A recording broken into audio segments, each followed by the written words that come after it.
Muy buenos días, muchas gracias a quienes nos acompañan el día de hoy en este conversatorio sobre perspectivas sociales de los programas para la educación a mujeres. Con este evento damos el cierre a la jornada de charlas y conferencias que hemos tenido con respecto a la conmemoración del 8M y del 9M por el Día de la Mujer. Entonces, pues desde el SOAYER quisimos retomar esta línea precisamente porque una de nuestras, de lo que hemos visto precisamente como profesoras, como académicas, como funcionarias incluso, es el impacto que tiene estos sistemas de universidad abierta y de educación en la educación para las mujeres, pero sobre todo, pues de acuerdo a las líneas que propuso este año la ONU, el tema de financiamiento a esa educación precisamente, ¿no? Entonces, bueno, antes de darle la palabra a mis compañeras y de presentarlas, me gustaría mucho empezar mencionando algunos datos introductorios de por qué precisamente consideramos que este tema es importante, ¿no? Según datos retomados por la doctora Patricia Galeana, historiadora, para su libro Universitarias Latinoamericanas, que fue editado por nuestra universidad, la primera mujer de la que se tiene dato como una alumna de la preparatoria es Manuela Mota en el año de 1907, es decir, apenas hace nada, ¿no? Y fue hasta 1910 cuando se facultaba oficialmente a las mujeres para ingresar a la educación superior. Por otra parte, según datos de Coneval, retomados por la Red por los Derechos de la Infancia en México, el 10.8% de las mujeres de 3 a 17 años en México presentaba rezago educativo en 2022, lo que correspondía a 1.7 millones de niñas y mujeres adolescentes. Mientras que, de acuerdo a cifras de la Secretaría de Hacienda retomadas por la misma red, el monto asignado al programa de políticas de igualdad de género en el sector educativo del ramo de educación pública sufrió un recorte del 100% en el anexo transversal de recursos para la atención de niñas, niños y adolescentes del presupuesto de egresos de la Federación entre 2020 y 2021, pasando de 1.087.956 pesos, que era en realidad muy poco de por sí, a 0 pesos en términos nominales. Por supuesto, eso no quiere decir que a lo mejor no se hayan etiquetado bajo otros nombres estos programas presupuestales, sin embargo, el solo hecho de que ya no se llamen o que sean recursos etiquetados con políticas de igualdad de género en el sector educativo, pues también nos dice mucho. Por otra parte, de acuerdo a Silvia Yorguli, presidenta del Colegio de México, en nuestro país la tasa de participación laboral en México es del 46.2%, 30 puntos porcentuales por debajo de los hombres, pero irónicamente el 69% del trabajo no remunerado de los hogares está a cargo de las mujeres y esto equivale al 19.1% del PIB. Obviamente todo esto se ve reflejado en todos los ámbitos porque pues si no tenemos acceso a educación inicial tampoco vamos teniendo acceso a otro tipo de educación más profesional y a puestos de trabajo importantes, ¿no? Por ejemplo, de acuerdo a datos del propio INMujeres, fue apenas entre 2019 y 2020 que se comenzaron a impulsar de manera formal propuestas de paridad de género en los congresos, que luego afortunadamente serían elevadas a nivel constitucional, y en el último estudio disponible, que descargué ayer precisamente para refrescar estas cifras, se da cuenta de 2.246 diputados totales, de los cuales ya afortunadamente 1.097 son mujeres, contra 1.149 diputados varones. Por supuesto, si ya en otros periodos electorales había habido candidatas presidenciales, este 2024 tenemos a 2 candidatas mujeres, ¿no? Entonces, me parece que si todo lo que vivimos diariamente nos da soporte y argumento de por qué es importante hablar al financiamiento de las políticas educativas a las mujeres, pues creo que estos datos duros sí nos presentan un panorama que es necesario explorar como científicos y científicas sociales. Entonces, bueno, yo soy la profesora Pilar Flores y me acabo de dar cuenta que apenas me estoy presentando, mucho gusto. Voy a ser la moderadora de este evento junto con la maestra Rosa Merlín, la maestra Amelia Coria Farfán y la maestra Brenda Ojinaga. Y para comenzar precisamente, le voy a dar la palabra a la maestra Rosa Merlín Rodríguez, quien es maestra en Derecho por la División de Estudios de Posgrado de la Facultad de Derecho de la UNAM. Es licenciada en Relaciones Internacionales por nuestra Facultad de Ciencias Políticas y Sociales y licenciada en Derecho por la Facultad de Derecho en la modalidad SUAYED, precisamente, de la UNAM. Actualmente es secretaria técnica del SUAYED y profesora adscrita al Centro de Relaciones Internacionales. Muchas gracias, Pili. Muy buenos días a todas y todos. Vamos a presentar algunos datos que considero son relevantes. Ya la maestra Pilar Flores nos contextualizó con cifras que son pues detonantes y son alarmantes. ¿Cuál es la situación de las mujeres en el mundo? Las mujeres y las niñas constituyen la mitad de la población mundial, pero la desigualdad de género sigue prevaleciendo porque 1 de cada 10 mujeres en el mundo vive en pobreza extrema y eso es pues alarmante. Además, cabe destacar que las mujeres ganan un 23% menos que los hombres en el mercado laboral mundial y dedican el triple de horas al trabajo doméstico y de cuidados no remunerados que los hombres. En este sentido, pues las mujeres dedican 2.8 horas más al día que los hombres en trabajo doméstico y cuidados no remunerados y solo ocupan el 28.2 de los puestos directivos. Entonces, esta cifra a nivel mundial creo que dice mucho. También cabe destacar que en la edad laboral óptima, solo el 61% de las mujeres están en el mercado laboral frente al 90% de los hombres. Y si vemos la situación de las mujeres y niñas en los conflictos armados, también a mí me parece tremendo porque desde 2017 esta cifra se ha duplicado, se han ido generando más conflictos armados internacionales y no internacionales y 614 millones de mujeres y niñas viven afectadas en estas zonas de conflicto y al ser pertenecientes a grupos vulnerables, pues esto genera que tengan un impacto mayor y una vulneración por ser mujeres y ser niñas.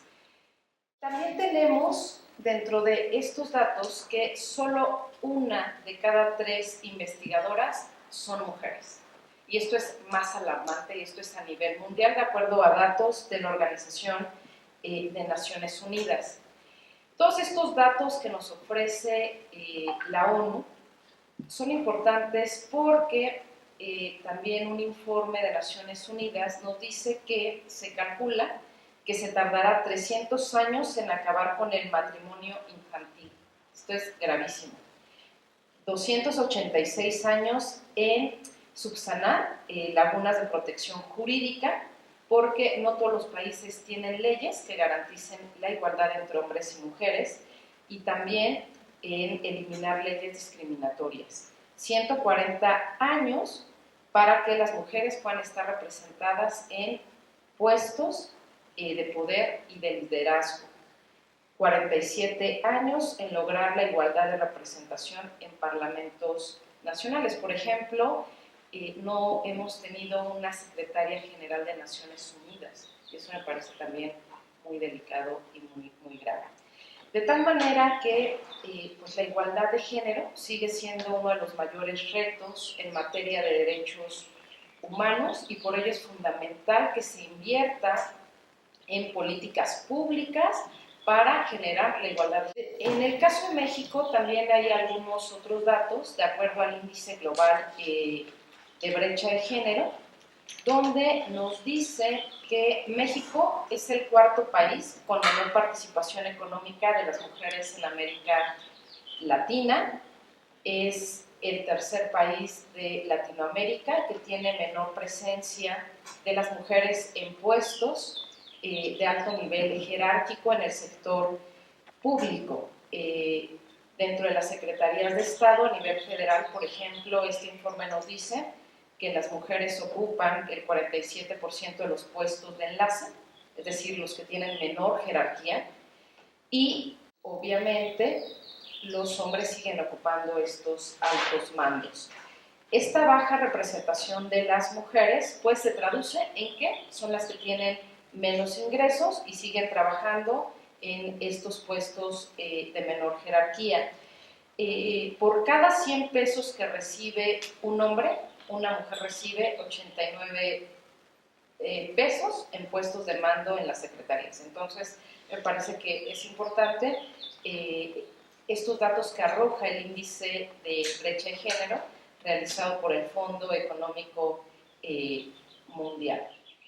De tal manera que la igualdad de género es un derecho humano fundamental que ya está establecido tanto en nuestra Constitución como en diversos tratados y convenciones internacionales. La igualdad de género hay que entenderla como un derecho humano, pero también es un principio para que se puedan ejercer estos derechos humanos, y que si bien ya lo tenemos consagrado en este corpus jurídico, es decir, en nuestra Constitución, en el artículo 4 y en una serie de tratados internacionales, el gran reto es que falta aplicarlo y generar esta igualdad de género a través de políticas públicas. Es decir, no basta que se reconozca un derecho humano, es necesario que el Estado cumpla su obligación, y para cumplir esta obligación necesita operativizar este derecho humano. ¿Y cómo lo va a hacer? A través de políticas públicas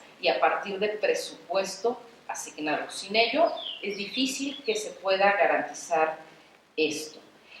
Vamos a encontrar que existe una serie de declaraciones, como la Declaración Universal de los Derechos Humanos, la Declaración Americana de Derechos y Deberes del Hombre, la Convención Internacional sobre la Eliminación de todas las formas de discriminación racial, la Convención Americana sobre Derechos Humanos, entre otras, y también hay convenciones específicas para las mujeres. Hay dos que son importantes, y la primera es la Convención sobre la Eliminación de todas las formas de discriminación contra la mujer, que se conoce como CEDAW, y la segunda es la Convención Interamericana para prevenir, sancionar y erradicar la violencia contra la mujer, que se le conoce como Convención Belém do Pará.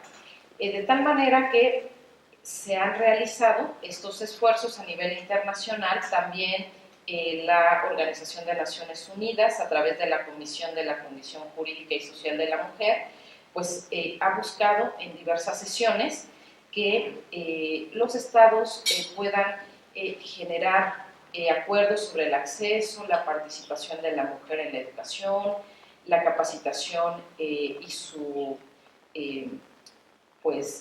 participación activa en ciencia, en tecnología, en promover la igualdad y acceso de la mujer en el empleo y el trabajo decente. La propia Asamblea General ha aprobado una serie de resoluciones relativas a la ciencia, a la tecnología y a la innovación, pero vemos que aunque hay un objetivo de desarrollo sostenible, que es el quinto, que busca lograr la igualdad de género, vemos que está muy lejos de ser cumplido en el marco de la Agenda 2030. Entonces la pregunta es, ¿cómo avanzamos? Es decir, frente a estos datos alarmantes y esta brecha de género, ya vimos que si bien está consagrada en tratados, en leyes nacionales, no basta.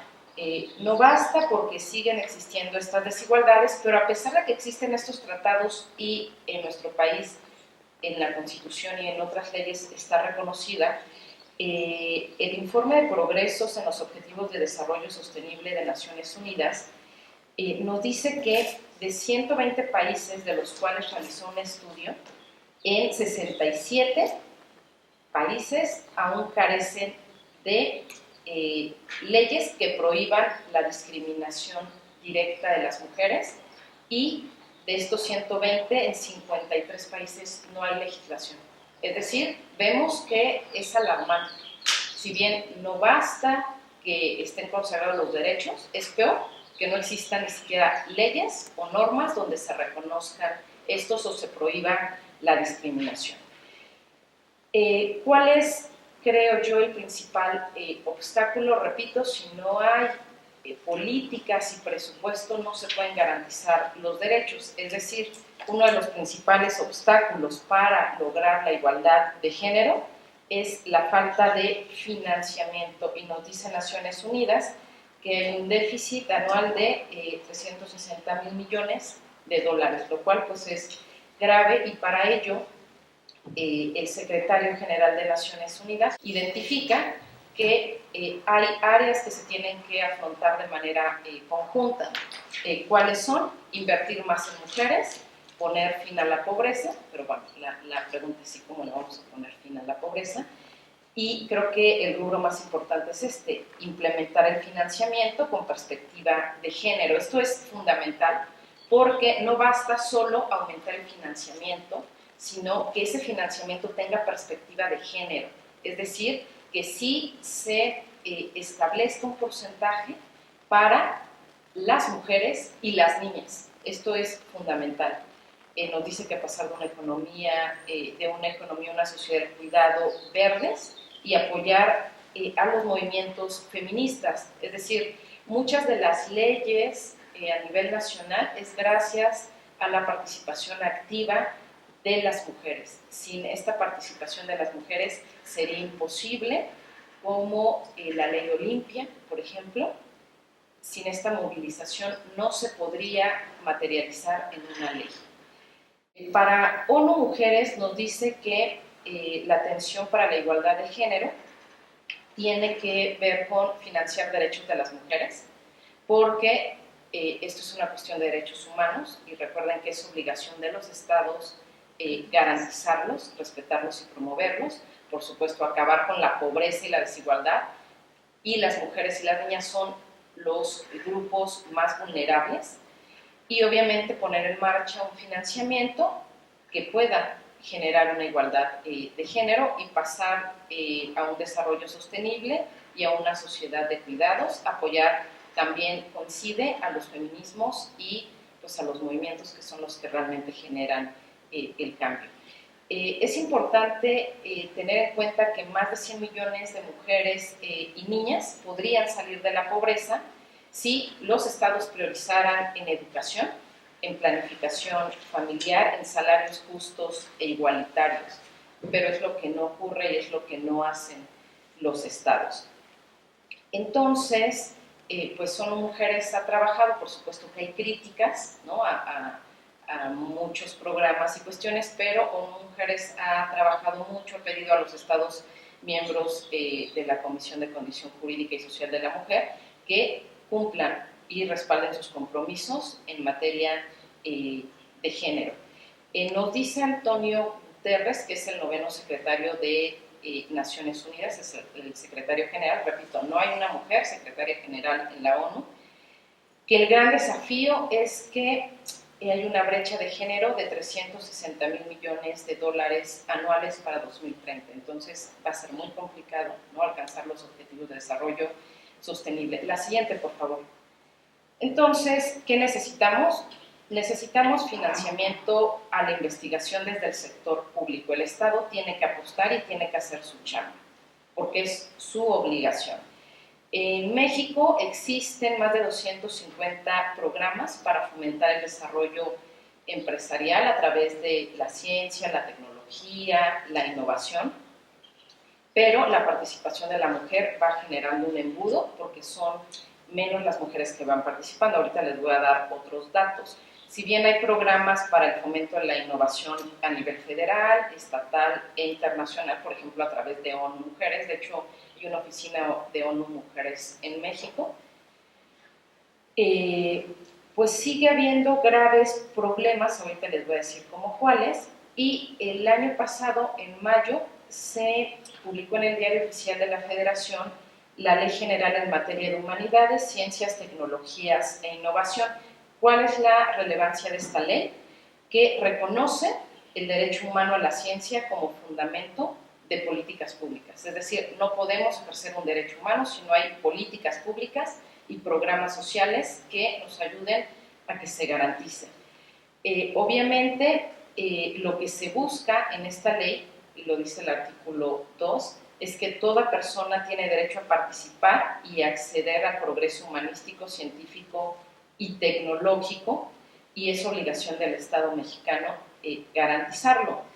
Pero ¿cómo vamos a garantizar este derecho? Bueno, pues el propio artículo 8 de esta ley nos dice que el Estado mexicano lo tiene que hacer a través del marco constitucional y normativo, es decir, ya lo reconoció en la Constitución, en leyes reglamentarias, pero en instrumentos de financiamiento que apruebe la Cámara de Diputados, los congresos locales. La cuestión es cuánto está aprobando el Congreso y, bueno, el Congreso Federal y los congresos locales, y les voy a decir cuánto.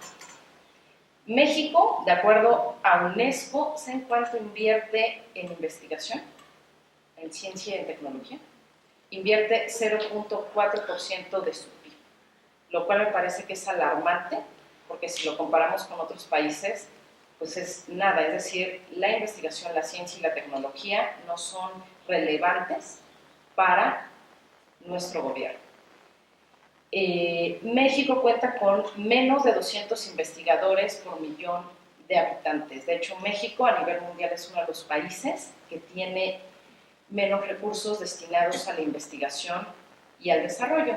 Obviamente no lo podemos comparar con Corea o con Japón, que invierten entre 4.5 y 4% a la investigación y al desarrollo.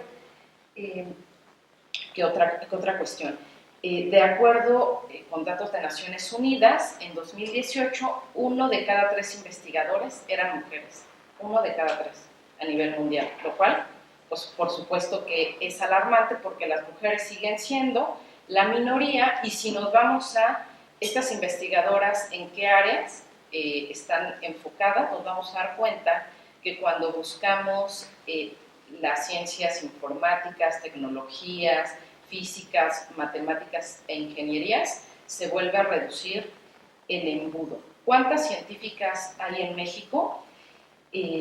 México tiene unos 349 investigadores por millón de habitantes, es decir, 45,000 investigadores en total, y solo una quinta parte son mujeres, es decir, el 20%.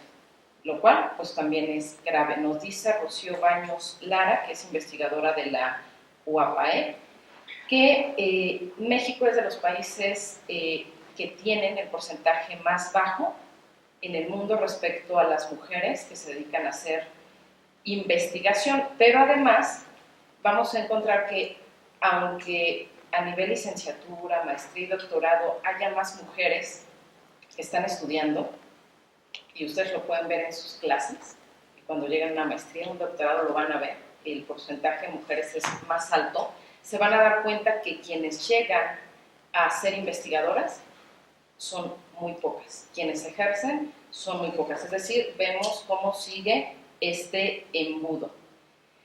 Entonces nos dice que cuando comparamos también quienes llegan a SNI 1, SNI 2, SNI 3 a ser eméritas, pues obviamente son los hombres quienes ocupan nuevamente estas altas credenciales. Y esto es debido a los retos que presenta la maternidad, los pocos apoyos que existen alrededor de las mujeres, porque muchas tenemos que posponer la maternidad para poder concluir un doctorado, para poder pertenecer al SNI, por ejemplo. Y en este marco de la cuarta revolución industrial, donde las habilidades, las disciplinas profesionalizantes son la ciencia, la tecnología, la ingeniería, las matemáticas, la que sigue, por favor, pues requieren que haya investigación en Internet de las Cosas, inteligencia artificial, Big Data, por ejemplo, robótica, ¿no? Ciberseguridad, ciberespacio. Es decir, se necesitan una serie de investigaciones. Por ejemplo, el tema de ciberseguridad es fundamental porque nos afecta a todas y a todos. Sin embargo, hay muy pocas científicas que se dediquen a estas habilidades tecnológicas, de ingeniería y matemáticas. De tal manera que las mujeres somos clave para la comunidad científica y tecnológica, pero siguen existiendo desigualdades. Y en esta área,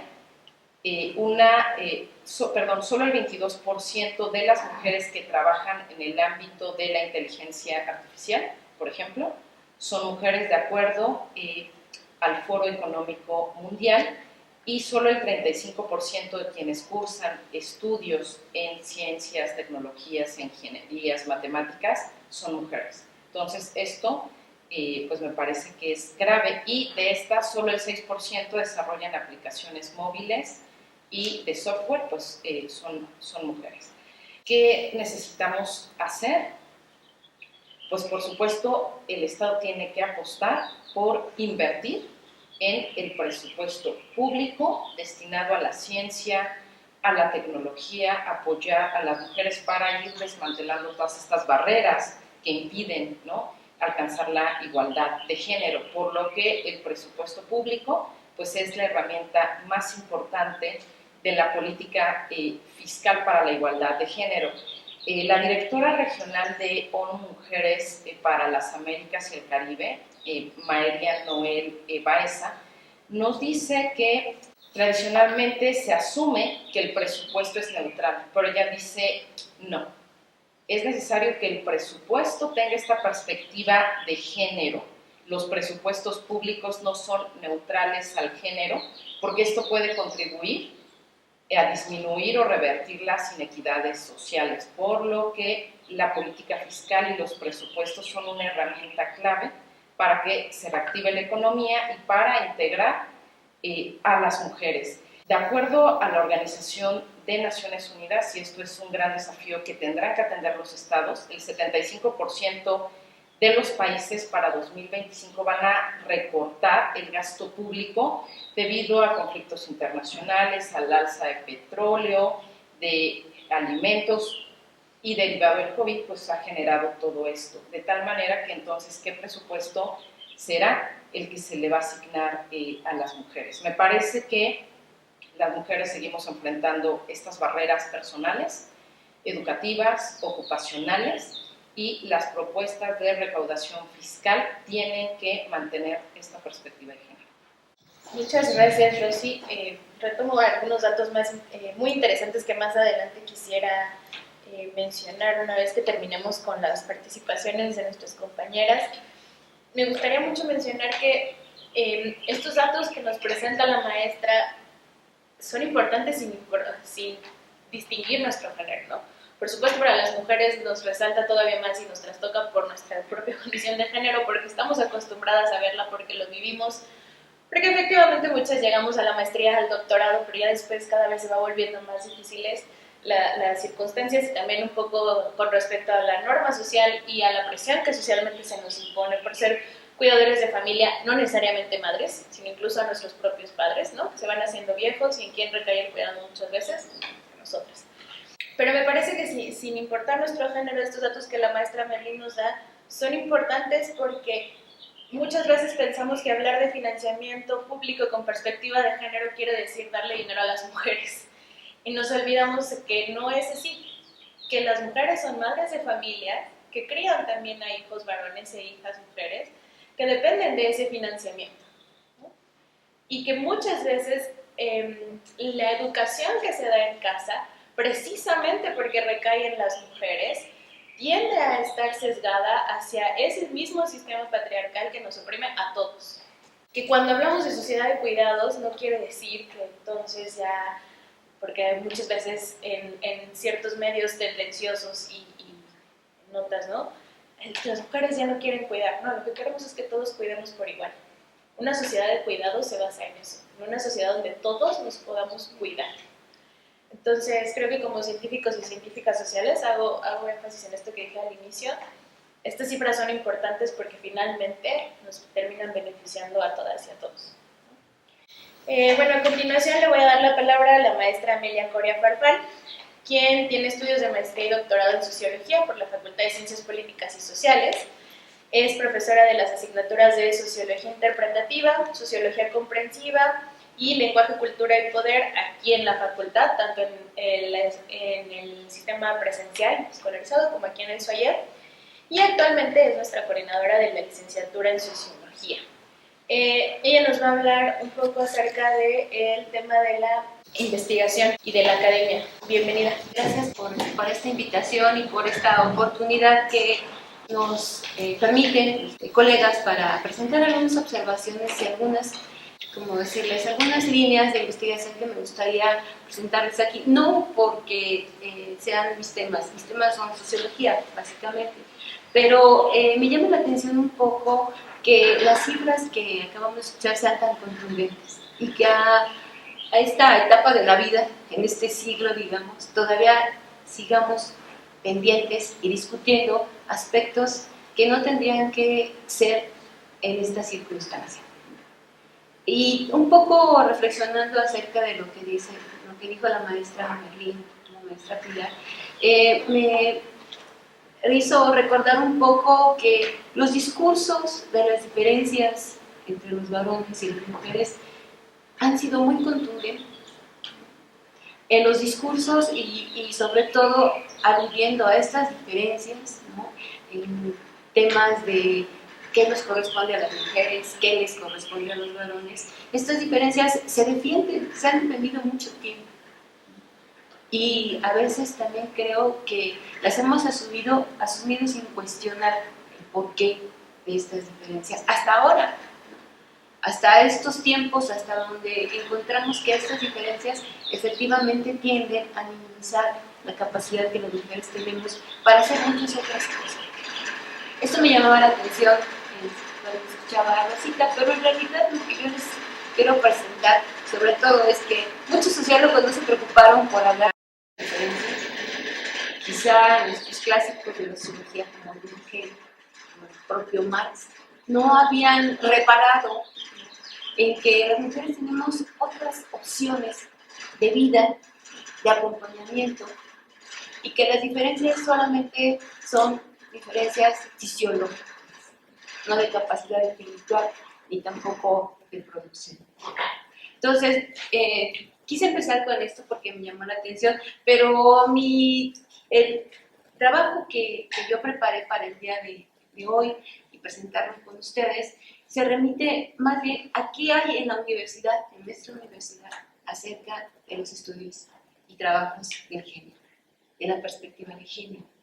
Entonces me dediqué un poco a rastrear, a hacer una búsqueda, sobre todo en internet, acerca de cuándo, dónde surge quién, por qué, en qué momento de la vida, qué se hacía, cuáles eran los objetivos de estas instituciones de la UNAM que se han dedicado a promover, a publicar, a consensuar ciertas visiones que las mujeres tenemos en torno a nuestra misma condición.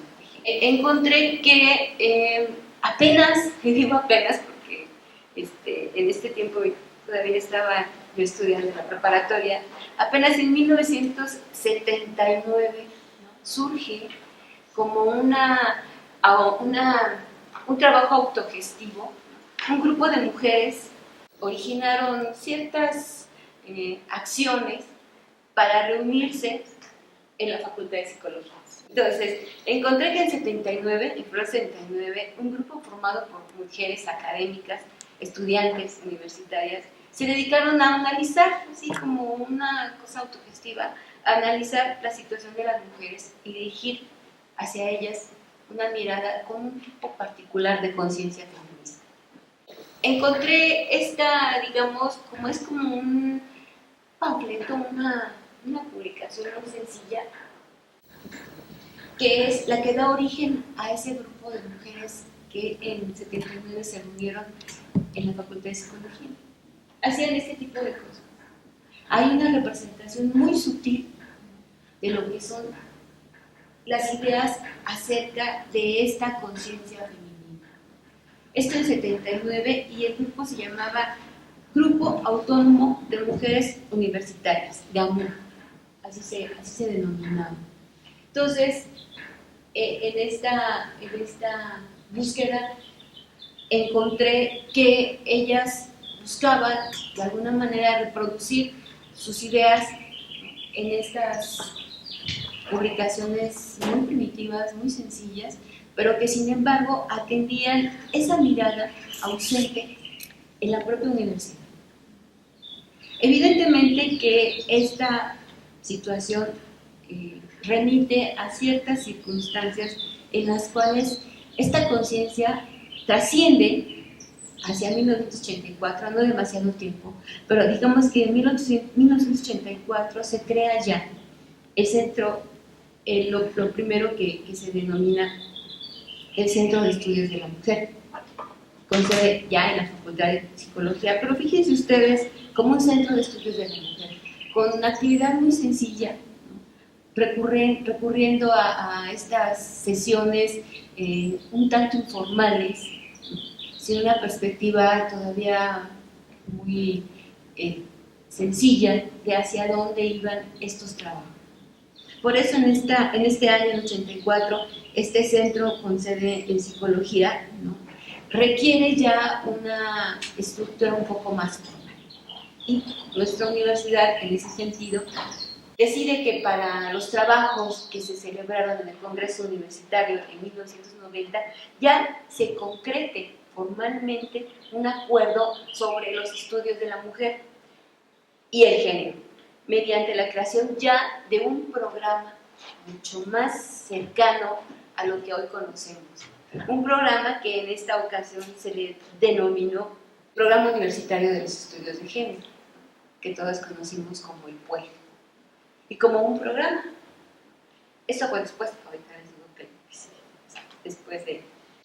Para el 9 de abril del 92 se publica ya en Gaceta UNAM este Programa Universitario de los Estudios de Género, y en esta ocasión ya no dependía solamente de la Facultad de Psicología, sino dependió directamente de la Coordinación de Humanidades de la UNAM. Como ven, ¿no?, de ser un grupo autogestivo, se traduce en un centro de investigación en la Facultad de Psicología, trasciende a lo que es ya la Coordinación de Humanidades de la UNAM como un programa universitario de estudios de género. Digamos que esta etapa fue la de consolidación de los estudios de género en la universidad.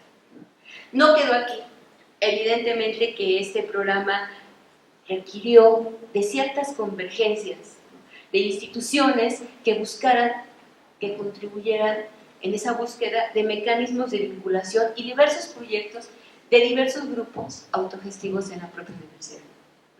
Y aquí es donde realmente inicia una investigación sobre temas de género y feminismo que estaba fundamentada ya en proyectos de investigación, de docencia y de extensión, del resguardo bibliotecario y con un amplio programa de desarrollo editorial.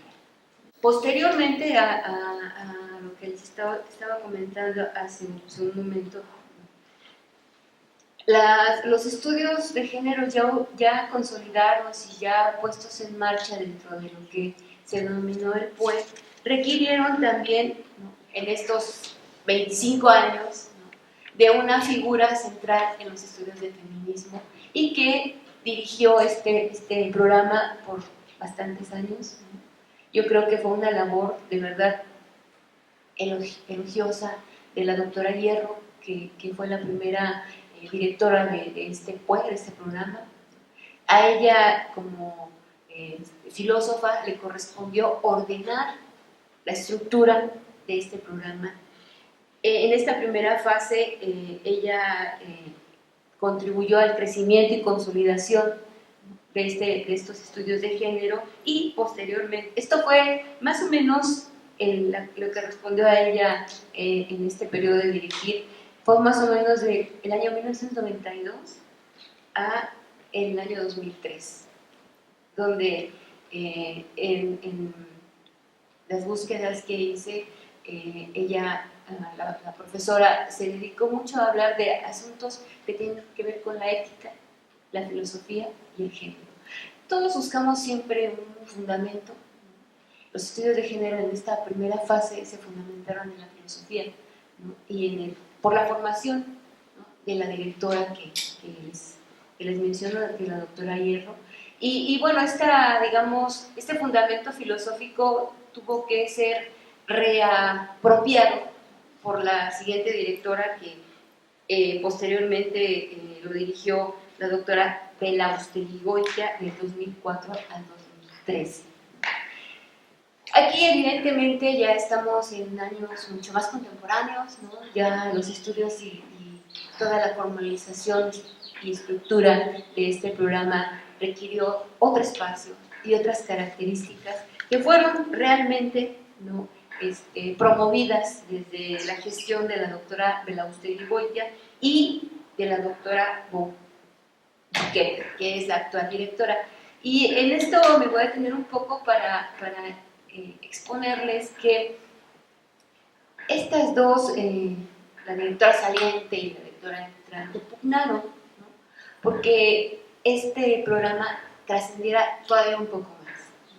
Y esa trascendencia estuvo dada por la creación de lo que ahora conocemos como el CIEC, que es el Centro de Investigaciones de los Estudios de Género. De ser un programa con esta diversificación y con esta necesidad, trasciende hasta acá. Nace el Centro de Investigaciones y Estudios de Género. Chavos, pero esto fue hasta el 2016. O sea, no hace tanto. Vean ustedes cómo esta formalización de los estudios de género en la universidad tiene una trayectoria con la que no ha sucedido con la velocidad que todos hemos querido respecto a los estudios de género. Pero bueno, ya estamos aquí, ya estamos ubicadas en el 2016, ya la estructura del centro es realmente ya una estructura en la cual se le dota, se le asigna de presupuesto de la universidad, se le dota también de un grupo de investigadores de tiempo completo, técnicos académicos, una estructura mucho más funcional y cercana a cubrir actividades de investigación, de docencia y de extensión, que a fin de cuentas es la función de la universidad. Formalmente entonces, este programa y este centro se presenta, se aprueba, esta foto que les pedí, ¿no?, a las compañeras que lo presentaran, y por tanto promueve, ¿no?, con publicaciones muy periódicas los trabajos que se realizan en este centro. Esta diapositiva que les presentamos es la que se publicó con motivo de las conmemoraciones del 8M, donde nuevamente se pone formalmente cuáles son las ideas, los trabajos que se van a realizar para estas conmemoraciones, hacia dónde dirigimos la mirada por los trabajos del centro. En fin, solo se las presenté de una manera muy simple para que ustedes vean que la página funciona y funciona muy bien. Les voy a presentar otras circunstancias. Digamos que para ir centrando un poco a la conversación en relación a los trabajos del centro, está dirigido, y esa información la recuperé de internet, a producir conocimiento teórico y aplicado, ¿no?, de alto nivel académico en el campo de los estudios de género, con un enfoque interdisciplinar que solucione problemas complejos y contribuya con propuestas que permitan responder a desafíos nacionales y globales.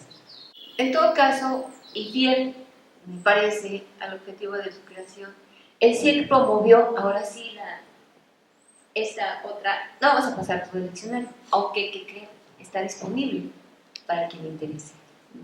Yo lo descargué para que ustedes lo apreciaran, pero es un diccionario enciclopédico del feminismo y los estudios de género en México. ¿Qué es lo interesante?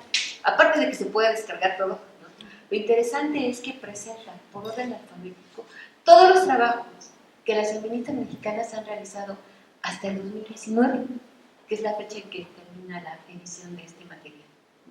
Si ustedes quieren, si todos los que estamos interesados en estos temas recurriéramos a documentos aprobados por los pares, ¿no?, debidamente formalizados, con investigaciones serias acerca de la recopilación de datos biográficos de todas las feministas que han publicado en nuestro país, tendríamos que recurrir a trabajos como este, donde no solo hay los datos biográficos, sino también existe la búsqueda e información de los trabajos y dónde han sido publicados. de diversas feministas, de diversas edades, muy jóvenes como ustedes, otras no tan jóvenes como en mi caso, pero todas están incluidas en este diccionario. Me tomé el tiempo para revisar quiénes estaban, qué trabajos habían producido, ¿no? Creo que no nos vendría mal tener, sobre todo para quienes interesan estos temas, disponible esta información. Se van a encontrar con gratas sorpresas, con estimadas colegas de aquí de la facultad que están incluidas en este diccionario, y es muy grato ver que formalmente ya hay un espacio en el cual podemos consultar estos materiales. Y este es un ejemplo de muchos. No se me hacía correcto descargar todo lo que me interesaba para presentarlo aquí con ustedes, pero creo que el diccionario tiene esta virtud, ¿no? Nos presenta trabajos muy académicos, muy interesantes y con una línea de tiempo también lo suficientemente consistente para que todos puedan saber desde cuándo, como decía la maestra Pilar, desde cuándo la primera mujer estudió en la universidad, por qué todos estos datos están ahí incluidos, ojalá y les parezca interesante como me lo parece. Pero bueno, ese diccionario enciclopédico del feminismo y los estudios de género, ¿no? Recopila lo que ha significado la participación de las feministas mexicanas en el ámbito público, académico, militante, político y literario. Van a encontrar de todo, de todas. En el prólogo, la coordinadora del texto menciona que quienes aparecen han hecho de su práctica feminista una elección, un conocimiento de vida, una corriente de pensamiento y una toma de conciencia. Esto último explica un poco el principio de este grupo autogestivo de la Facultad de Psicología. Un poco de conciencia feminista.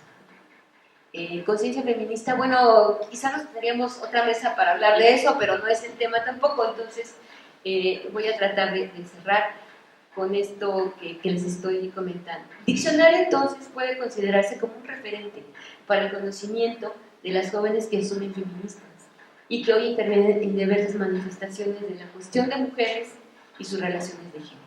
Así pues, adentrarse en los feminismos mexicanos a través de sus voces permite la apropiación de categorías analíticas para entender las relaciones que las mujeres compartimos con los varones.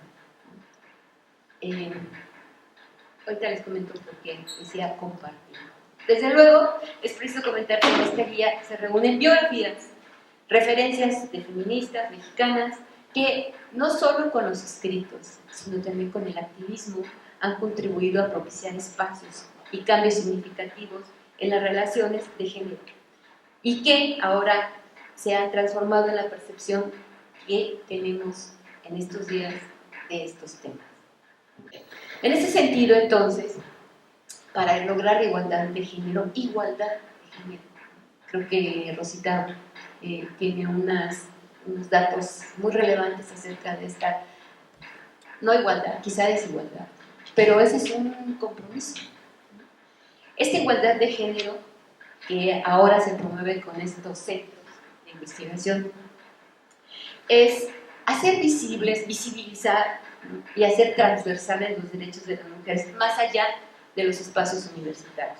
Esto quiere decir que en términos de la coordinadora, la doctora Buquet, de la igualdad de género y de este centro de igualdad de género, y en estos festejos conmemorativos presenta una propuesta tendiente a transversalizar la política institucional de la igualdad de género. Y otra propuesta que tienen en este centro como parte de sus trabajos es prevenir o buscar la prevención y la intervención comunitaria para evitar y erradicar la violencia de género, ¿no? Además del impulso a la sensibilización, comunicación y cultura de la igualdad. Bueno, la última diapositiva que les quiero presentar, ¿no?, es la que implica la propuesta de la universidad para lograr la inclusión de la perspectiva de género en el currículo. Todas las facultades y escuelas que nos dedicamos a las ciencias sociales tenemos ya un espacio destinado un trabajo. Es una especie de instructivo manual en el cual los trabajos están dirigidos a que en las facultades y escuelas de la universidad se estudien ya o se desarrollen saberes en torno al género. Que de alguna manera se construyan diferentes conocimientos y saberes en torno al género, pero que además se desarrollen competencias profesionales en términos de valores y actitudes principalmente. Valores y actitudes. Es que, voy a hacer una precisión, es que ese es todo el libro. La diapositiva dice diapositiva. Es que las tenemos todos en el sistema. Oh. Entonces, lo dejamos, no hay problema. Entonces, solo quise presentar la portada de este instructivo manual para que todas las universidades, todas las dependencias universitarias estemos tratando de desarrollar estos saberes en torno al género. También se desarrollen competencias profesionales que fortalezcan el perfil de egreso de futuros profesionales, independientemente del área de conocimiento de que se trate. La transversalización, ¿no?, es una estrategia que tiene como propósito integrar la igualdad de género, es decir, la igualdad entre hombres y mujeres en todas las políticas, en todos los programas, procedimientos administrativos y financieros, así como en el marco cultural de un Estado, una institución o una organización. Aquí en la facultad, nosotros en nuestros planes de estudio hemos incorporado, de esto se trataba la diapositiva, no importa ya, lo podemos dejar, se los platico.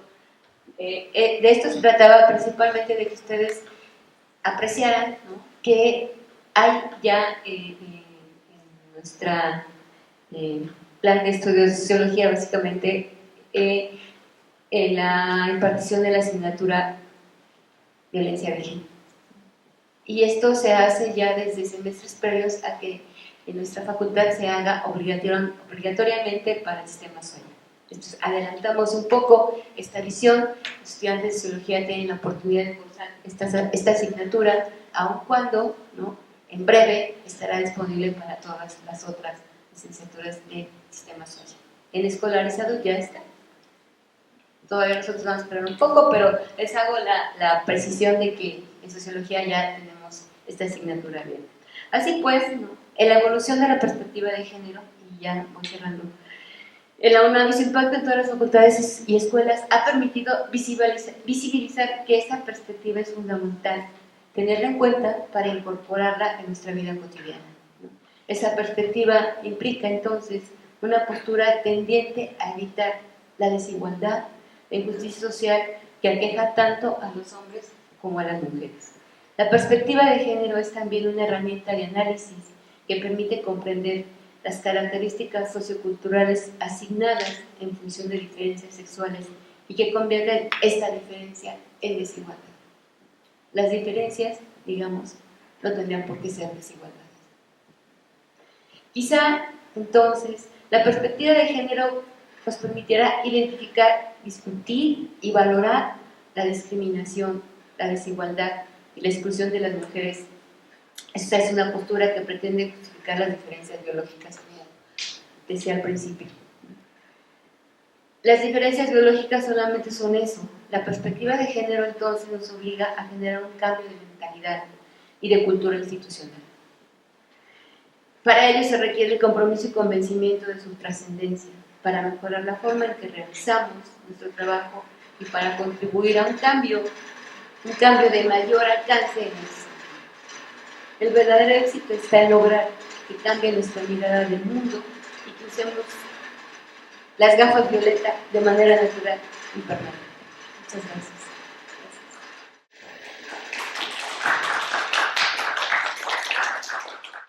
Muchas gracias, Ame. A mí sí me gustaría retomar esto que dices de la conciencia de género, ¿no? En efecto, creo que aunque sería tema de una mesa mucho más larga, sí es importante retomarlo. Y me gustaría hablar sobre todo, antes de pasar a la de Brenda, que es la de financiamiento privado, si la podemos ir buscando, por favor.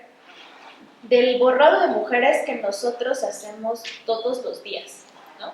Porque hablamos mucho del borrado de mujeres que se hace a nivel institucional, general y demás, pero ¿qué pasa en el borrado de mujeres que hacemos nosotras mismas todos los días, nosotras y nosotros? ¿No? ¿Cuántas sabíamos que existía este diccionario que nos presentó la maestra Amelia?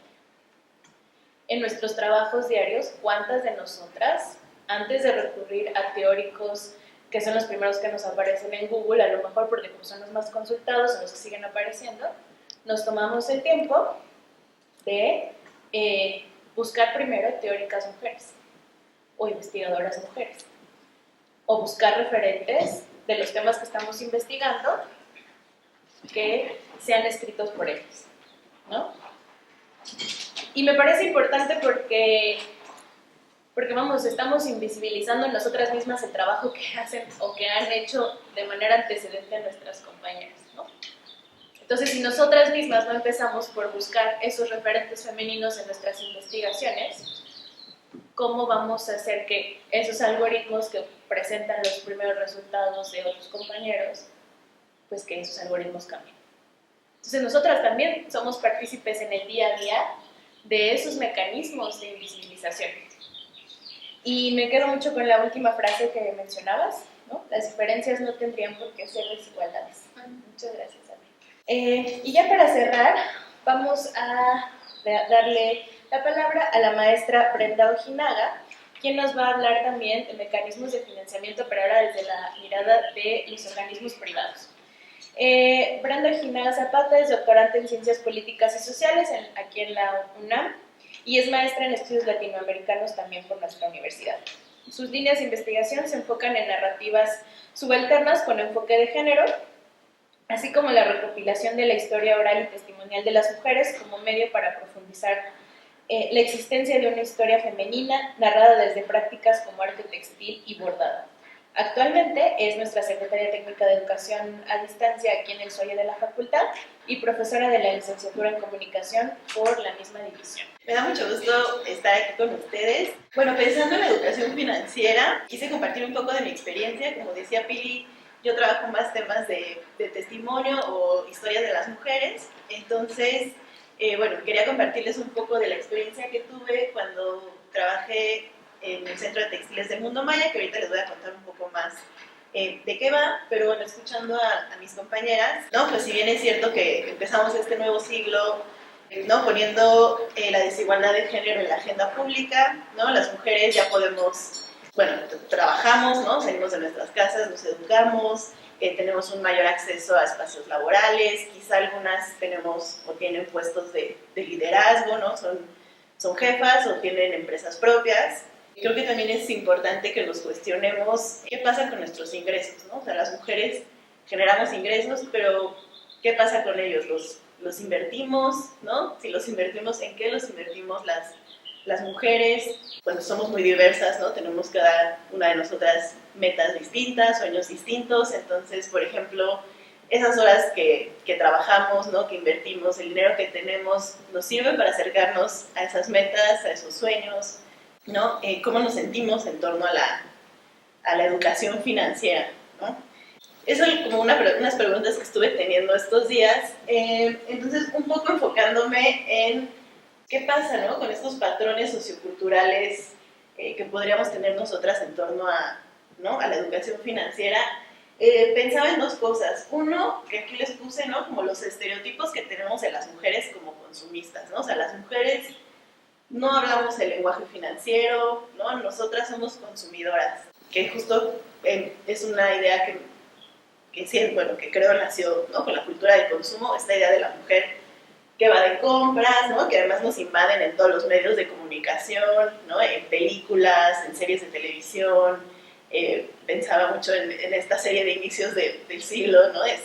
Sex and the City, ¿no? Donde nos presentan estas 4 mujeres que rompen un poco con mujeres que empiezan justo, ¿no? Que son trabajadoras, ¿no? Que tienen sus casas propias, que son independientes, que son jefas, o sea, que tienen ingresos incluso mayores al de los hombres, ¿no? Que empezamos a ver justo un momento en la época de la historia donde las mujeres empezamos a tener un poder adquisitivo fuerte, o ciertas mujeres, pero que también son adictas a las compras, ¿no? Que viven endeudadas. Entonces, por un lado, ¿no? Está esta idea de que las mujeres compramos impulsivamente, tenemos deudas crediticias, y por otro lado, en donde se espera que las mujeres sepamos cuidar, pues en la casa, ¿no? O sea, las mujeres son las encargadas de estirar el presupuesto del hogar lo más que se pueda, ¿no? Que además lo hagamos rendir para el cuidado de todos, donde tenemos que hacer trabajos no remunerados, ¿cierto? O sea, además de cuidar el dinero, tenemos que nosotros dar nuestro trabajo sin una remuneración económica. Y algo que me parecía importante que estuve leyendo es que mucho de lo que les preocupa a las mujeres en torno al cuidado es el acceso a la jubilación, ¿no? O sea, nos dedicamos a cuidar y luego que nos cuida nosotras, ni siquiera el dinero que generamos es para, ¿no? Pensar en, bueno, voy a tener esto para mí. Entonces, bueno, un poco con esas ideas, aquí les puse algunas cifras que encontré en una encuesta que hizo el INEGI, con el INE, yo no fue el INE, fue el INEGI, en torno a la inclusión financiera. Entonces, fíjense, de las personas entrevistadas, solo el 42% de las mujeres tiene cuentas de ahorro, 27% de las mujeres en México tenemos acceso a tarjetas de crédito, el 14% de las mujeres tienen acceso a un crédito hipotecario y solo el 19% de las mujeres en México son emprendedoras, ¿no? O sea, tienen como su propio negocio. Y aquí, esto me llamó la atención, los únicos tipos de créditos en los que predominan las mujeres son las tarjetas departamentales, ¿no? Porque pues, consumidoras, o de autoservicio, o los créditos grupales, ¿no? Entonces, un poco así es el panorama. Entonces, bueno, pensando en esto, quería, compartirles un poco mi experiencia en torno a la educación financiera.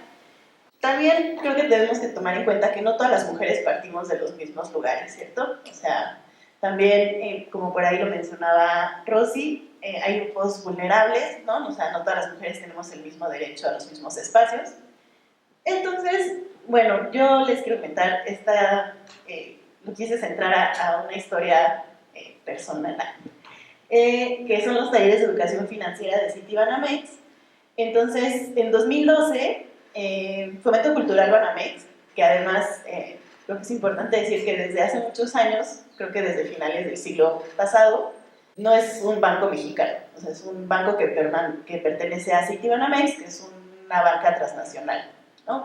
Pero interesante, se le mantuvo el nombre como Fomento Cultural Banamex, ¿no? O sea, aunque realmente ya no es un banco mexicano, pues desde 1996 me parece que empiezan con el tema del fomento a la cultura y deciden dejar ¿no? el nombre del Banco de México, ¿no? O Fomento Cultural Banamex, haciendo relación a que es una asociación que surge en México, ¿no? Pero realmente los fondos vienen de Estados Unidos. Entonces, bueno, en 2012 abren este espacio en San Cristóbal de las Casas, que es un museo destinado al tejido, ¿no? Que está ubicado en la zona de los Altos de Chiapas. Entonces, pues ahí hay tejedoras de distintas comunidades, la mayoría, pues quizá casi todas son mujeres, ¿no? Mujeres que desde hace muchos años generan tejido. Entonces tienen distintas colecciones el banco y abren este museo. Entonces, algo que a mí me llamó mucho la atención al pensar en este museo es que, en primer lugar, se llama Centro, ¿no? O sea, es como vamos a olvidar el nombre de museo, aunque claro que está una exposición permanente solo de tejidos de la zona de Chiapas, porque pues también somos un centro, porque estamos vivos, ¿no? Entonces, en este estar vivos es porque las tejedoras están presentes. ¿Y cómo están presentes las tejedoras? A partir de estos talleres de capacitación que les damos en educación financiera, ¿no? Entonces, bueno, en primer lugar me llamaba mucho la atención porque un museo de textiles tiene tanto interés en generar educación financiera para cierto tipo de mujeres, en este caso las tejedoras. Entonces, como un poco dándoles contexto del panorama, pues ¿quién invierte en las mujeres tejedoras? Al menos en mi experiencia encontré 3 grupos interesantes. Por un lado estaban las instituciones estatales, ¿no? Que traen una tradición desde el siglo pasado con la Fundación del Instituto Nacional Indigenista en los años 50, ¿no? Llega el FONAR, entonces empieza el gobierno a crear estos mecanismos de apoyo a las mujeres a partir de ferias, de subsidios, ¿no? En donde cooperativas de mujeres tejedoras que trabajan con ellos empiezan a generar recursos, ¿no? Entonces las mujeres ya no solo tejen para vestir a sus familias en su comunidad, sino a participar, ¿no? en estas ferias con todas estas ideas del rescate a lo tradicional, de la continuidad de las tradiciones, ¿no? Luego, las ONGs extranjeras y nacionales podrán más o menos subir, bueno, les puse ahí los años 90, ¿no? Es cuando empiezan a llegar, podrán ubicar más o menos por qué. Justo, ¿no? Por un lado tenemos el Telecán y el levantamiento de los zapatistas, ¿no? En Chiapas. Entonces empieza a ser una época de mucho movimiento social, que también es muy interesante, ¿no? Por un lado, una zona de mucha resistencia a las políticas globales, capitalistas, transnacionales, pero también empiezan como que, ¿no? Voltean a ver Chiapas, muchos otros lugares del mundo, y entonces empiezan a llegar ONGs con esta idea de vamos a apoyar a las mujeres. Entonces llegan, por ejemplo, una que se llama Aid to Artisans, ¿no? De vamos a darles capacitación a las mujeres para que puedan vender en mercados internacionales sus tejidos. Entonces también desde hace muchos años, o al menos desde los años 90, que ya son bastantes años, bueno, 30 al menos, ¿no? Tienen presencia fuerte en las ONGs. Y otro sector que a mí me tocó conocer, que se estaba empezando a desarrollar por ahí de los años de la segunda década de este siglo, eran otras emprendedoras, ¿no? Entonces eran mujeres que llegaban de otras partes de México. No sé si se pueden imaginar más o menos de qué partes de México llegan otras mujeres a Chiapas. De la Ciudad de México, ¿no? Del centro del país, mujeres que venían, por ejemplo, de universidades privadas, ¿no? De la zona centro de la Ciudad de México, de Puebla, de Querétaro, llegaban a Chiapas y entonces son las mismas mujeres que ahora sí, sin apoyo estatal ni de ONGs ni de organizaciones privadas, invierten sus propios recursos en crear sus propios talleres artesanales, ¿no? Entonces también me parece interesante ver otras mujeres que vienen de otras posiciones sociales y económicas, ¿no? Que a lo mejor, por ejemplo, muchas iban a hacer su servicio social a las comunidades. Entonces ahí como que veían una oportunidad de generar un proyecto, y entonces se iban a vivir a Chiapas y crear, pues sí, marcas de ropa, ¿no? Sobre todo con esta idea del diseño, ¿no? En contra de la fast fashion, ¿no? Entonces tenían como esto de quién hace tu ropa, hacían ferias. Entonces también, ¿no? Me parece interesante ver cómo estas distintas esferas, ¿no? Que van conviviendo en un mismo tiempo, y ver justo también cómo se van adaptando ¿no? Estos apoyos hacia las mujeres, dependiendo de los cambios históricos y sociales también, ¿no? Entonces, y bueno, y también esto, ¿no? Cómo las mujeres emprendemos a veces en otras mujeres, ¿no? Entonces, bueno, en el museo estaba el área de capacitación artesanas, que básicamente era crear talleres para invitar a las mujeres de las distintas comunidades. Como les decía, está San Cristóbal de las Casas, ubicada en una región que se llama Los Altos de Chiapas, ¿no? Y ahí hay muchas comunidades, sobre todo tzotziles y algunas comunidades celtales, en donde gran parte de las mujeres son tejedoras. Entonces, bueno, ¿qué es lo que dice la descripción, ¿no? oficial de la página que hace, ¿no? Dice, los talleres son encabezados por Snajoloví. Y que Snajoloví es una cooperativa justo que nace con los apoyos estatales, ¿no? Y se vuelve una de las cooperativas de tejedoras más reconocidas y con más longevidad en esta zona. Y justo, ¿no? Cómo se acerca también el banco con esta cooperativa a decir, bueno, échame la mano y ayúdame a entender cómo puedo acercarme a las mujeres, ¿no? Entonces dice, Los talleres son encabezados por Snajolovic y la metodología de los programas de apoyo al arte popular que se han desarrollado en Fomento Cultural Banamex desde 1996. Las artesanas reciben una formación en temas prácticos y muy útiles que brinda educación financiera City Banamex, entre los que destaca el fortalecimiento de sus habilidades de comercialización, temas fiscales y costeo, ¿no?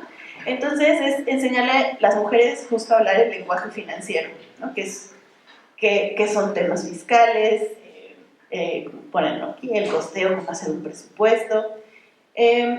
Entonces, bueno, yo en 2019 para mi tesis de maestría, bueno, trabajé ahí desde que inauguraron, ¿no? Inauguramos en 2012 hasta 2018 creo, y ya luego trabajé el tema de educación financiera, pero trabajé el tema de las historias de las mujeres.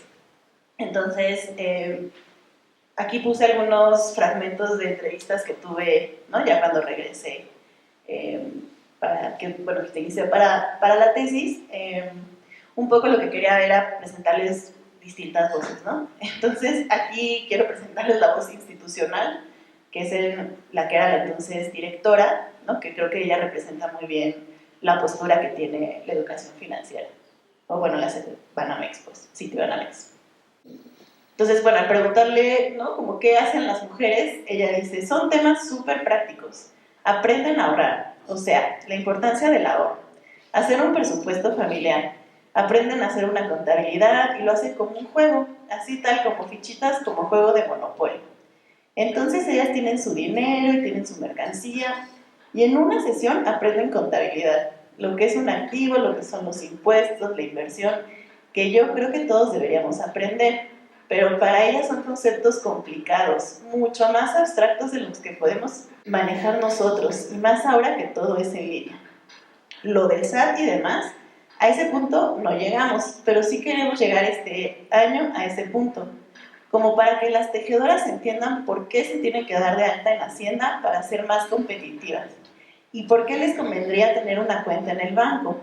No porque Banamex está dando el curso, está invitando a las tejedoras a abrir una cuenta. No, es otra cosa. Esto es completamente una labor social.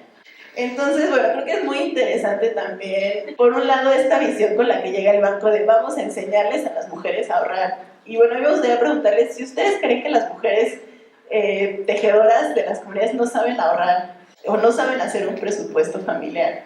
Pues por supuesto que saben. Para empezar, ¿no? Yo recuerdo que era como, bueno, vamos a enseñarles como muy básico fichitas, ¿no? Como para que sumen bien. Y las mujeres tejedoras, si algo son excelentes, es matemáticas, ¿no? O sea, justamente cómo funciona el telar. Es una tecnología de verdad muy, muy compleja el telar de cintura. Entonces las mujeres saben contar perfectamente, ¿no? O sea, tienen otras habilidades distintas, claro, a la de la educación financiera de una empresa transnacional, pero por supuesto que las mujeres saben ahorrar. También es importante decirles que muchas trabajan de manera colectiva, ¿no? Desde hace muchísimos años. Entonces crean presupuestos no solo familiares, sino presupuestos colectivos que hacen para los colectivos de tejedoras autónomas, ¿no? Por ejemplo, muchas trabajaban en colectivos zapatistas, entonces entre todas decidían no solo cómo se iba a generar el dinero, cómo lo iban a dividir, sino también cómo lo iban a invertir, ¿no?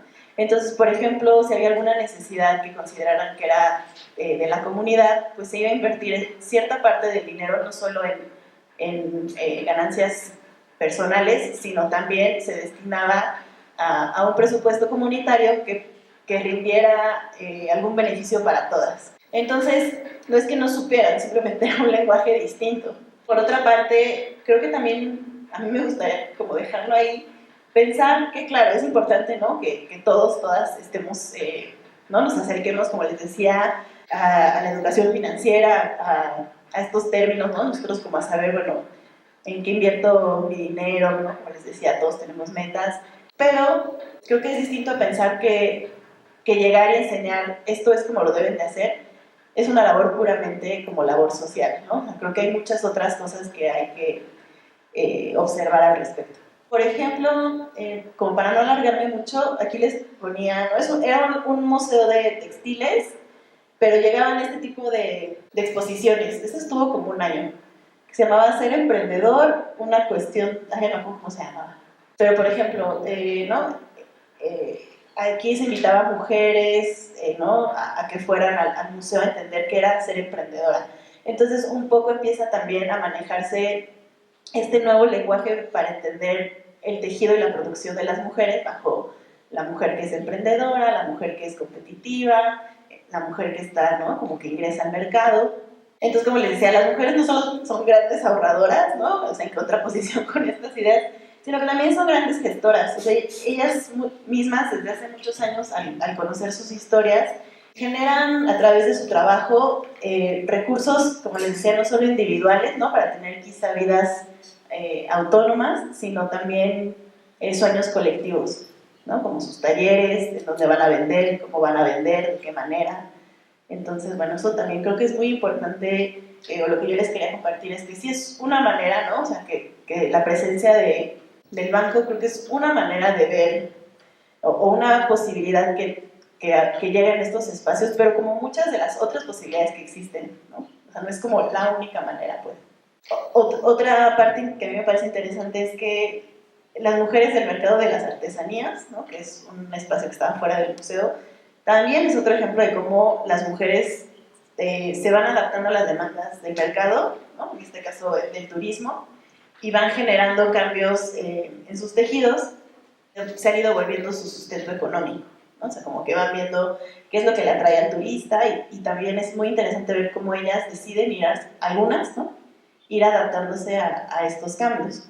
Algo que creo que sí es como ahí donde como que nos podemos como encontrar con un muro, es como les decía, ¿no? O sea, las mujeres, por supuesto que saben ahorrar, por supuesto que saben gestionar su dinero, pero en donde es cierto, eso también es cierto, difícilmente van a tener acceso a una cuenta de inversión, van a tener, ¿no? Ahí es cuando se tiene que dar como un paso quizá más adelante, es cuando ya pues no encuentran como esa viabilidad, ¿no? A un préstamo, ¿no? O sea, por ejemplo, ¿no? Si tienes que, todo lo que te piden para demostrar que eres una persona que puede tener un préstamo, pues quizás sí es cierto, ¿no? O sea, no van a tener acceso a préstamos, como pueden ser créditos de consumo, comerciales, o a otros productos financieros, como incluso una tarjeta de crédito. Entonces, bueno, eso también es cierto, ¿no?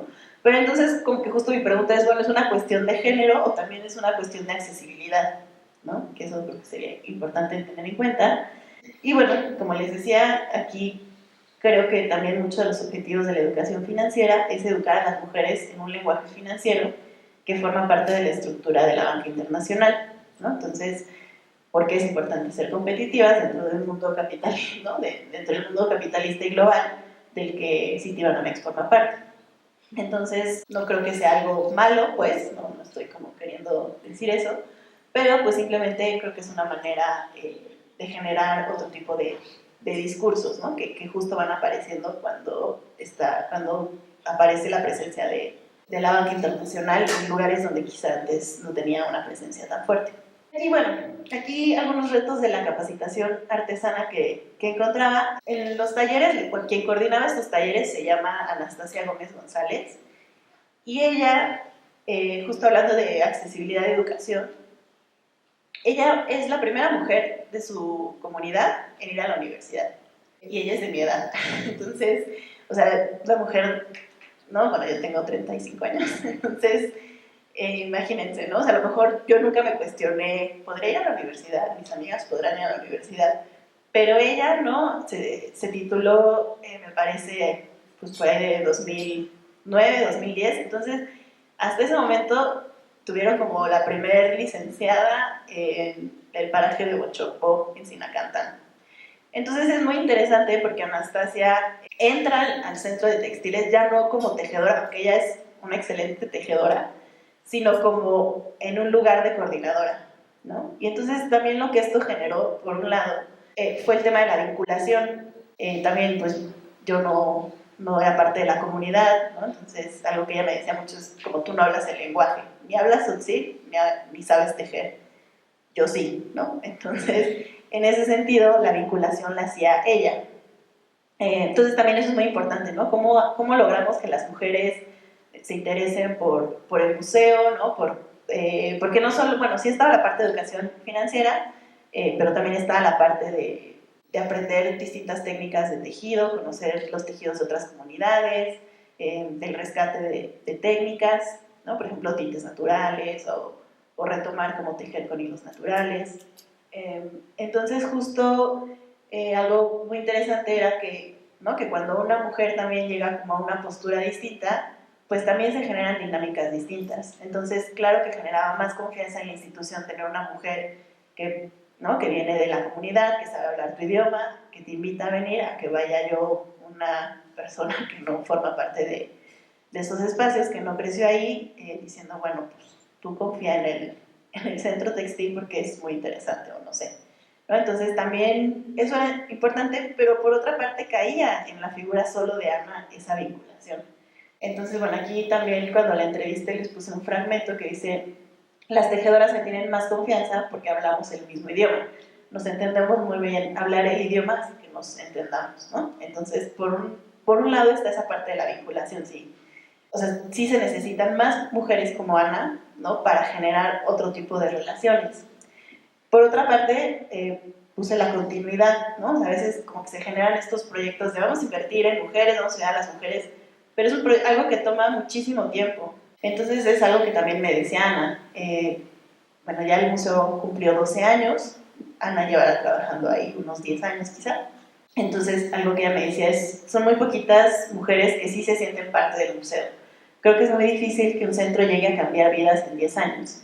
Yo siento que deberían pasar muchos años, como es Najolovil, que ha crecido porque ya tiene 40 años. Ahorita apenas el museo veo que va dando sus pasos y en 10 años siento que no va a crecer. Pero tampoco me veo estando ahí 10 o 15 años, ¿no? O sea, también esos son procesos que llevan pues muchos años, y también creo que es muy difícil pensar que va a recaer solo en la figura de una mujer el tener que hacer que un programa funcione, ¿no? Entonces como que ahí se van viendo algunas de las desigualdades, pues. Y esto, que es algo que yo he pensado mucho, es también esta posibilidad de entrar como al mercado capitalista y global genera una estandarización de formas, ¿no? Entonces también, pues, las mujeres están en todo el derecho a decidir, pero también es cierto que para poder ingresar a ser parte de este mundo que les presenta Fomento Cultural Banamex, tiene que haber una homogenización de formas y productos, ¿no? Es decir, crear textiles que estén al gusto de la alta cultura, ¿no? Que es como este sector al que le habla Banamex, ¿no? Personas que pueden, pues que tienen cierto nivel adquisitivo, que van a comprar estas piezas. Y bueno, pues entonces las mujeres tienen que aprender a trabajar bajo el estándar de calidad que les exige, bueno, ya que puse el capitalismo global, representado en Fomento Cultural Banamex. Entonces, bueno, ¿no? Como que también ellas podrán decidir si quieren participar de esto, ¿no? Justo aquí les ponía, ¿no? Como una imagen de más o menos, ¿no? De las fotografías que toman siempre como en esta idea de tiene que ser artístico, pero el uso como de un solo color, de lo tradicional, ¿no? Entonces como que mucho se repite esto de lo auténtico, lo tradicional, ¿no? Que no salga de eso que te presentan como lo que es consumible. Entonces también como que se presentan estas otras dinámicas que a mí me parece que sería importante que tomemos en cuenta al momento de hablar de apoyo a las mujeres, ¿no? Porque no solo es decir, bueno, ya llegamos, les vamos a dar dinero porque es una labor social y somos una empresa con fines de filantropía, ¿no? O sea, es mucho más complejo que eso. Bueno, pues algunas reflexiones finales rápidas. Por un lado, ¿no? Se busca, estos programas también tienen este discurso que se busca que las mujeres logren una independencia económica a partir de entender a los artesanos también como empresarios, ¿no? O sea, como en esta idea neoliberal, ya no solo eres una tejedora, no eres una artesana, sino que empiezan también a ser entendidas bajo el lenguaje del pequeño empresario, ¿no? Que ya no trabaja en su casa, sino en este taller, ¿no? de Banamex. Entonces, bueno, mucho del discurso es que, ¿no? Que sean menos dependientes de subsidios estatales y puedan asumir una mayor responsabilidad sobre su desarrollo social y económico, pero yo no sé si eso es lo mismo a una libertad en otros ciertos sentidos, ¿no? Bueno, como les decía, ¿no? Hay motivaciones esteticistas y comerciales que promueven que las creadoras reutilicen técnicas ya abandonadas, ¿no? Como les decía, los tintes naturales, ¿no? Crear diseños antiguos, para que sean más accesibles a mercados, pero a mi forma de ver, esto también corre el riesgo de omitir la voz y el sentir de las creadoras. O sea, es decir, si para ellas eso es importante, ¿no? O sea, si regresar a lo que hacen sus abuelas, digo, claro que hay una continuidad del tejido, pero es cierto que va cambiando, ¿no? Y tienen otros intereses. Entonces, como esa imposición de esto es lo porque es lo ancestral, porque esto es lo que sí debe de permanecer vigente, creo que tendríamos que pensar si eso omite lo que para ellas es importante. Y bueno, justo eso, ¿no? Las metas de las mujeres no siempre son las mismas, ¿no? Justo a mí me gustaba, bueno, me hacía pensar que cuando iba al banco, ahí en Chiapas, para sacar dinero del cajero, ya que lo sacas y te dice, ¿quieres apoyar o depositar, ¿no? a cierto programa? Salían las mujeres, una foto de unas mujeres tejiendo y decía, apóyalas, ellas también merecen soñar, ¿no? Pero creo que sería importante preguntarnos el sueño de quién, ¿no? ¿Cuál es ese sueño que merece ser soñado, ¿no? Entonces, también como aplicándolo a las mujeres o a todas nosotras, pues justo, ¿no? En esta diversidad que tenemos de sueños y metas, pues justo no perder eso de vista. Y bueno, eso sería todo por mi parte. Muchas gracias. Creo que llevarnos las reflexiones quizás de los temas que hemos tratado, sobre todo mis compañeras, por supuesto, de hablar desde nuestra experiencia, pero también creo que en el día a día hay muchas cosas en las que podríamos reflexionar sobre cómo nosotros y nosotras mismas también ejercemos violencia sobre otras compañeras, quizás en cosas que pensamos que no lo son, ¿no? Como esta infantilización a veces, ¿no? De, ay, no sabes, yo te voy a enseñar a ahorrar. Al menos para mí es importante tener esta mirada desde el feminismo y entender que también nos atraviesan muchas otras condiciones que no son solo las de género, sino incluso las de clase y las de el privilegio que tenemos nosotras de estar sentadas aquí hablando de estas cosas en una universidad y ustedes escuchando. Y también de pensar que a veces tenemos esta mirada academicista y luego queremos ir a las comunidades o con nuestras compañeras o con nuestras amigas y decirles, no, es que en el conversatorio dijeron, ¿no? Ajá, está muy bien, pero lo que yo necesito hoy es comer. ¿No? Entonces, también creo que tenemos que pensar nosotros y nosotras mismas cómo a veces replicamos ese tipo de situaciones y violencias. Finalmente, estos conversatorios, lo importante es que ustedes se puedan llevar estas reflexiones y que, pues como nos decía Ame, ¿no? O sea, estos programas tienen 45 años, o sea, ni una generación.